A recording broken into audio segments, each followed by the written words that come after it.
사랑과 마음 상담센터에서 보내드리는 성령 안에서 믿음의 작아진다는 시간입니다. 지금 우리는 로마서 6장을 살펴보고 있습니다. 어제 5절까지 했고요. 오늘 6절부터 11절까지 보려고 합니다. 우리가 알고 있는 우리의 옛사람이 예수와 함께 십자가에 못 박힌 것은 죄의 몸이 죽어 다시는 우리가 죄에게 종노릇하지 아니하려 함이니 이는 죽은 자가 죄에서 벗어나 의롭다 하심을 얻었습니다. 자, 여기서 우리가 지금 몇 가지 살펴볼 쭉 영적인 기본적인 내용. 이게 예수님이 십자가의 죽음과 무덤에서 부활, 이 사건은 우리가 다시는 죄에게 종노릇하지 않게 하려 함이라는 거예요. 예수 그리스도의 십자가의 보혈의 능력, 이것은 내가 죄에게 더 이상 종노릇하지 않는 겁니다. 그러려면은 이 죄의 몸이 죽어, 그러니까 죄의 몸이라는 것은 지금 앞에서 얘기한 것처럼 옛사람이겠죠. 내 몸은 죄의 몸이라는 거예요. 죄가 지배하는 몸이라는 것이지. 근데 여기서 죄라는 말의 의미를 우리는 너무나 많이 잘못 알고 있다고 했잖아요. 여기서 죄에게 종노릇한다는 말을 때 우리는 도덕과 윤리적인 측면에서 죄를 판단하는 경우가 거의 99.9%라는 것이죠. 여기서 죄에게 종노릇하는 말의 실체를 선악을 알게 한다며 열매를 먹고 내 스스로가 내 옳담으로 나를 정죄하고 다른 사람을 판단하고 헤아리는 이런 삶, 이것이 하나님과 같이 된 사람인데 하나님과 같이 된 이것 자체가 죄의 삶이에요. 죄에 종노릇하는 삶이에요.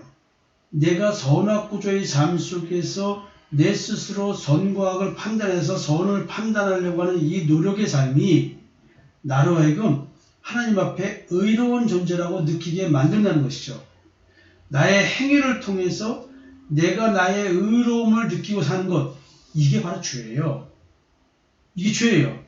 그냥 이런 행위적 의를 가지고 내가 의롭다고 느끼게 만드는 것, 내 마음이 죄에 지배받고 그래서 탐심과 정욕에 지배받아서 나는 이렇게 본질상 진노의 자녀로 태어난 이런 존재임에도 불구하고 나는 이런 존재임을 느끼지 못하게 살아가는 삶, 이게 죄의 종이에요.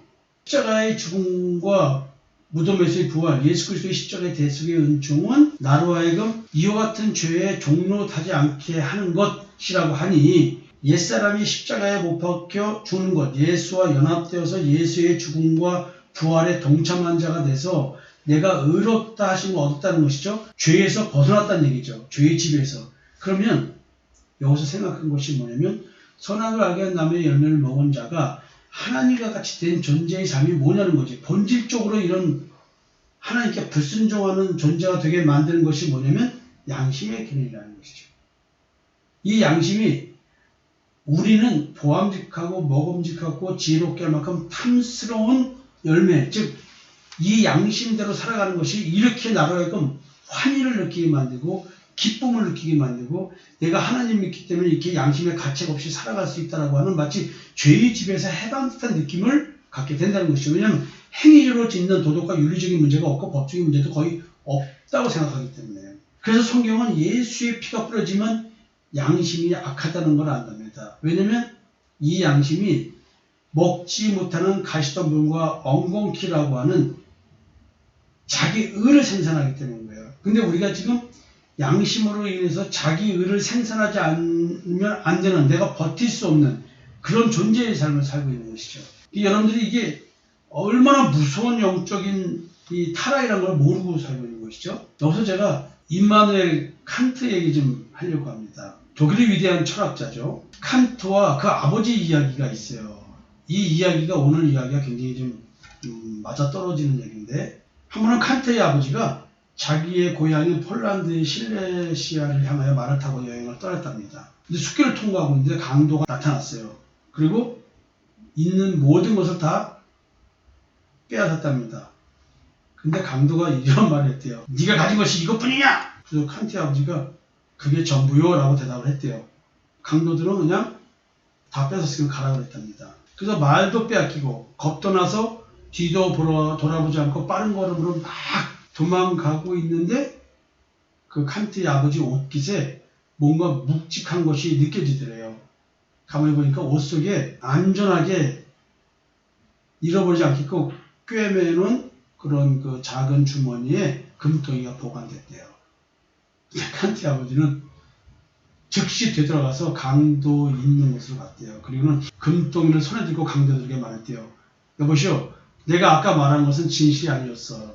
내가 무서움에 질려서 미처 생각을 못했던 것인데 자, 여기 내 옷 속에 감추어 어떤 금덩이가 있습니다. 받으십시오.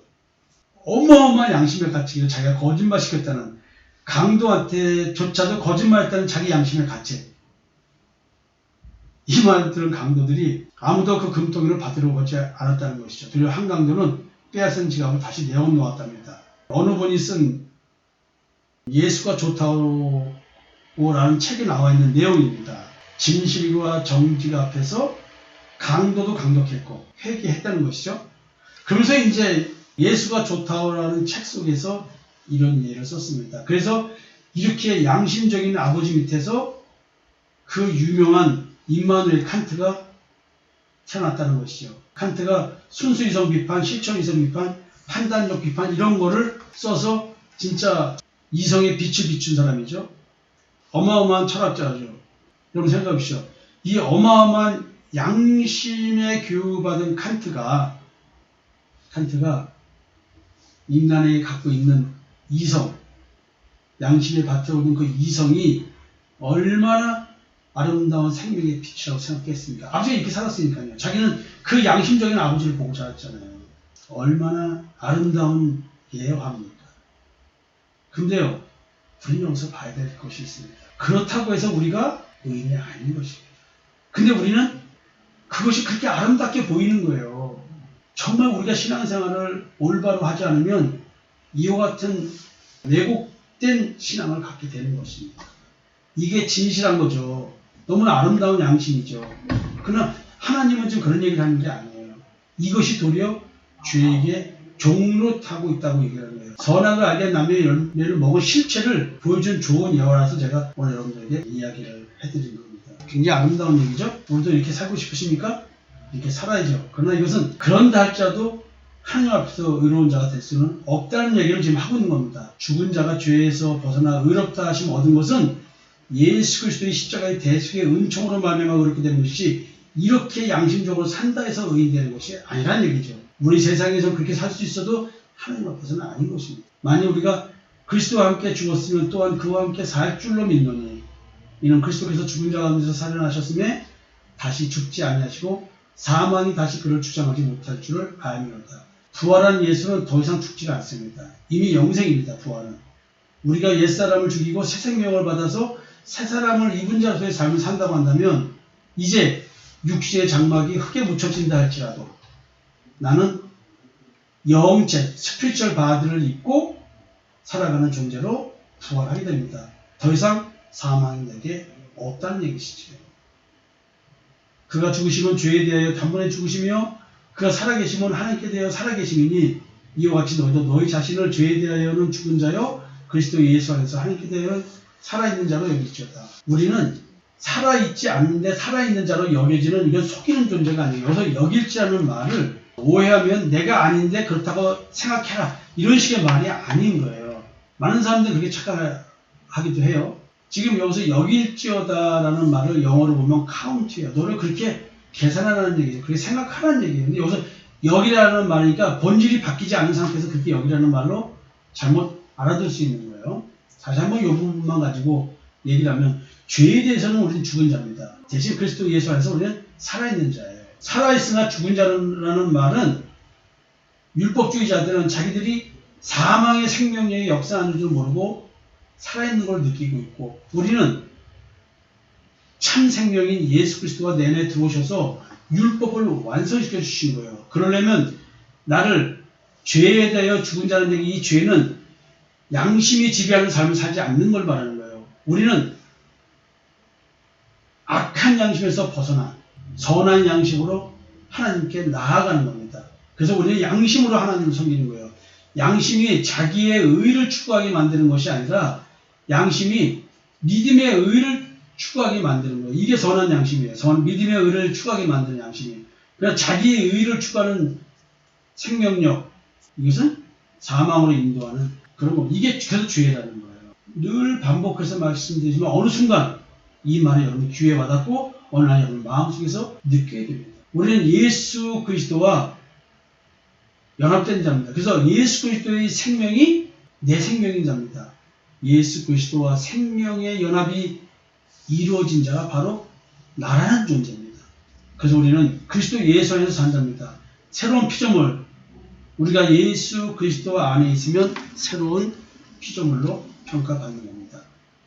우리가 예수 그리스도 안에 있다고 한다면 죄의 노예 상태에서 해방된 성도가 되는 것입니다. 그래서 영적 자유를 얻은 상태에서 사는 것이죠. 더 이상 죄의 종이 되지 않는 겁니다. 양심의 법정에서 양심의 가치를 느끼게끔 하지 않는다는 것이죠. 이거 화인 맞은 양이니까 전혀 다른 차원의 이야기입니다. 해방된 선한 양심인 것이죠. 그래서 우리는 육체의 소욕을 제어하며 오늘도 표대를 향하여 그리스도의 장성한 분량까지 자라나는 그런 삶을 살도록 부름받은 자들입니다. 오늘도 그래서 우리는 믿음의 영적 전투를 하는 것이지요. 그래서 일용할 양식을 먹는 겁니다. 생명의 떡, 예수를 믿는 믿음으로 오늘 하루를 사는 것입니다. 예수 그리스도의 십자가 사건이 체험되지 않은 자는 사실 죄의 세력부터 자유를 생각할 수가 없고 부활도 생각할 수가 없습니다. 예수 그리스도의 십자가의 사건이 체험된다는 얘기는 내 존재가 혼돈과 공허와 흠이 깊은 죄에 질받는 영적 절규를 느끼고 깨달은 자입니다. 어설프게 느끼고 깨달은 게 아니에요. 전적으로 나는 무가치한 존재라는 사실을 깨닫고 그 무가치한 존재에 나타나신 예수 그리스도를 말미암아 나의 존재의 의미를, 존재 가치를 생각하고 부여하는 사람이 된 것입니다. 십자가의 사건은 성도의 신분을 변경시킨 실제적 사건입니다. 나에게 발생한 실제적 영적 사건인 거예요. 예수의 피뿌림은 내 마음에 뿌려지고 내 양심에 뿌려지는 것입니다. 그래서 내가 어떤 존재인지를 깨닫게 해주시는 것이죠. 이 실제 발생한 영적 사건이 발생하지도 않은 것을 발생한 것처럼 생각하라는 말이 아닙니다.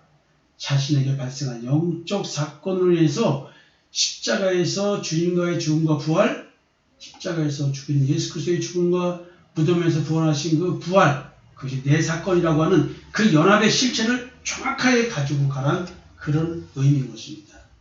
내가 바울처럼, 바울이 이렇게 고백한 것처럼 내가 아는 것은 이런 고백을 우리는 해야 되는 거예요. 옛사람이 예수와 함께 십자가에 못 박혀 죽였다.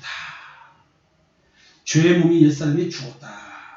그 결과 더 이상 나는 죄의 종로 타지 않는 자가 되었다. 나는 죄에서 벗어난 자가 되었다. 그래서 의롭다 하신 칭의를 얻게 되었다. 나는 새 생명이 있는 새 사람이 되었다. 거듭난 자가 되었다. 죄로 인해 사망이 왕노타는 과거가 있었지만 이제 나는 새 생명이 있는 새 사람으로서 하나님의 은혜로 인해서 죄가 아닌 의가 왕노타는 자가 되었다. 이 고백이 우리의 고백이어야 할 것입니다. 주님과 함께하는 교회 성도 여러분, 사랑과 마음 상담센터에서 신앙생활하고 계시는 섬김이 여러분, 우리 모두 바울의 이런 고백들이 우리의 고백이 되었으면 좋겠습니다. 오늘도 기쁜 하루 되십시오. 감사합니다.